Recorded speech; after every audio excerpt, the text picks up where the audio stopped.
بسم الله والحمد لله والصلاة والسلام على رسول الله. اما بعد، السلام علیکم و رحمت الله و برکاته.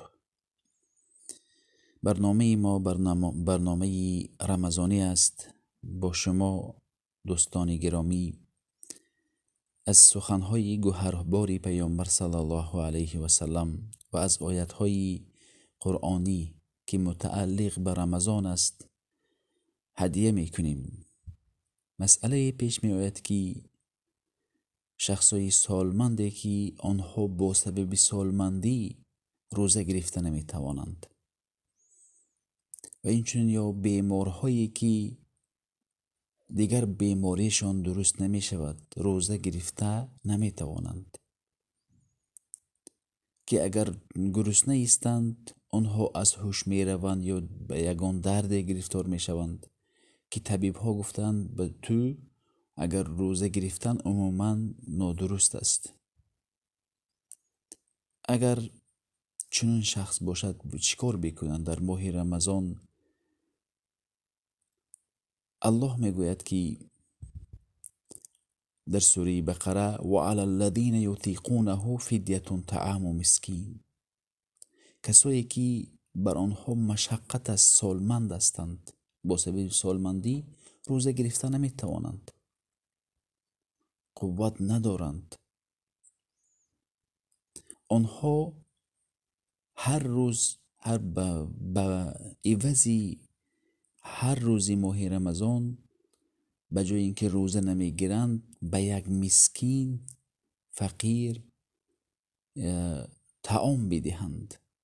طعام در زمان پیامبر صلی الله علیه و سلم طعام گفته آن گندم، جو یا که برنج یا که نخود، همه چیزها رو طعام خشک میگفتن، طعام میگفتن. اما طعام در عرف ما اما یک چیزی که آماده کرده است برای خوردن او رو طعام میگن. مثلا طعام الله میگوید که و علی الذین یطیقونه فدیه طعام مسکین، فدیه میدهند به عوضش، به عوضی که روزه نمیگیرند. سالمندی که با سبب سالمندیش روزه داشته نمیتواند یا بیماری که درست امید درست صحت و سلامت شدنش نیست، آنها باید به مسکین 30 ماه رمضان 30 بار طعام میدهند.